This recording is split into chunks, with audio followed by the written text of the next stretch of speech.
गाजीपुर पहुंचे सीएम योगी आदित्यनाथ ने 182 बाढ़ पीड़ितों को राहत सामग्री वितरित किया। इसके बाद जनप्रतिनिधियों सहित अधिकारियों संग बैठक में बाढ़ के संबंध में जानकारी लेते हुए आवश्यक दिशा निर्देश दिए।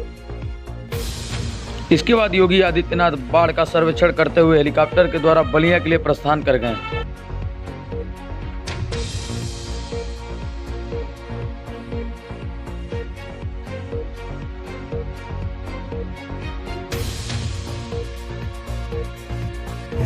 या फिर एसडीआरएफ, एनडीआरएफ या पीएसी की फ्लड यूनिट को लगाने की कार्रवाई पूरी की जा चुकी है। युद्ध स्तर पर राहत कार्य चल रहे हैं। कुछ परिवारों को जहां पर जिनके घरों में पानी घुस चुका है उन्हें सुरक्षित राहत शिविरों में ला करके उनके लिए उस प्रकार की राहत सामग्री के साथ साथ फूड पैकेट के वितरण की कार्रवाई भी संपन्न हो रही है। जिला प्रशासन को स्पष्ट निर्देश दिए गए हैं कि हर एक प्रभावित गांव के लिए एक नोडल अधिकारी की तैनाती जो पहले से है उसको और पुख्ता किए जाने की आवश्यकता है।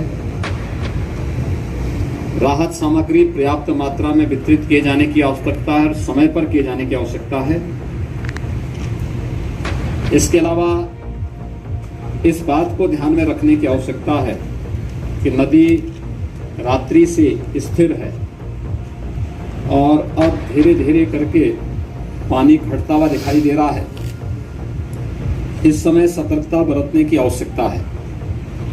कटान नदी के तटवर्ती क्षेत्रों में हो सकता है, तो सिंचाई विभाग के अधिकारियों को इस बारे में निर्देश दिए गए हैं कि वे इस बात को सुनिश्चित करेंगे कि कटान अवरोधक कार्य उन क्षेत्रों में जहां पर संभावित कटान की आशंका है वहां पर इस कार्य पे धनराशि की कमी कहीं नहीं, इस कार्य को तत्परता के साथ वहां संपन्न करें।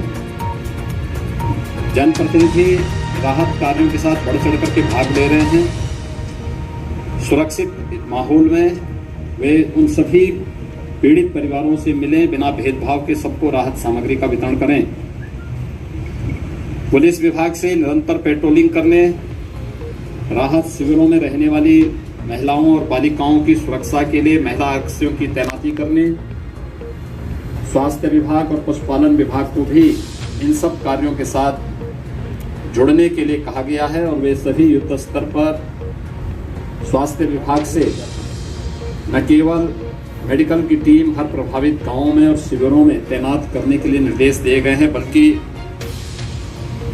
एंटी रेबीज के इंजेक्शन और एंटी स्नेक वेनम यानी सांप बिच्छू के काटने की शिकायतें इस सीजन में ज़्यादा होती हैं। इसको भी हर जगह इसकी उपलब्धता सुनिश्चित कराने के लिए कहा गया है। पशुपालन विभाग से पशुओं के उपचार और उनके लिए चारे की व्यवस्था के लिए भी कहा गया है। ये सभी कार्य युद्ध स्तर पर चल रहे हैं। जिन 32 राजस्व गांवों में बाढ़ है उसको और पुख्ता किए जाने की आवश्यकता है। राहत सामग्री पर्याप्त मात्रा में वितरित किए जाने की आवश्यकता है और समय पर किए जाने की आवश्यकता है। इसके अलावा इस बात को ध्यान में रखने की आवश्यकता है कि नदी रात्रि से स्थिर है और अब धीरे धीरे करके पानी घटता हुआ दिखाई दे रहा है। इस समय सतर्कता बरतने की आवश्यकता है। कटान नदी के तटवर्ती क्षेत्रों में हो सकता है, तो सिंचाई विभाग के अधिकारियों को इस बारे में निर्देश दिए गए हैं कि वे इस बात को सुनिश्चित करेंगे कि कटान अवरोधक कार्य उन क्षेत्रों में जहां पर संभावित कटान की आशंका है वहां पर इस कार्य पे धनराशि की कमी कहीं नहीं, इस कार्य को तत्परता के साथ वहां संपन्न करें। जनप्रतिनिधि राहत कार्यों के साथ बढ़ चढ़ करके भाग ले रहे हैं। सुरक्षित माहौल में वे उन सभी पीड़ित परिवारों से मिलें, बिना भेदभाव के सबको राहत सामग्री का वितरण करें।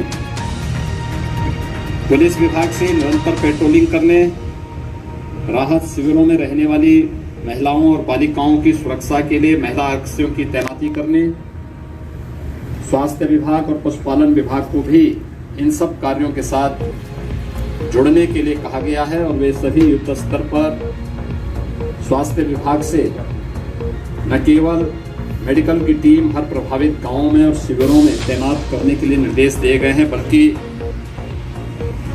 एंटी रेबीज के इंजेक्शन और एंटी स्नेक वेनम यानी सांप बिच्छू के काटने की शिकायतें इस सीजन में ज़्यादा होती हैं। इसको भी हर जगह इसकी उपलब्धता सुनिश्चित कराने के लिए कहा गया है। पशुपालन विभाग से पशुओं के उपचार और उनके लिए चारे की व्यवस्था के लिए भी कहा गया है। ये सभी कार्य युद्ध स्तर पर चल रहे हैं। जिन 32 राजस्व गांवों में बाढ़ का प्रभाव देखने को मिला है, उन पर युद्ध स्तर पर लग करके अगले 24 घंटे के अंदर उन सभी पीड़ित परिवारों को राहत उपलब्ध कराने के लिए निर्देश दिए गए हैं। कार्य संतोषजनक ढंग से राहत कार्य चल रहे हैं और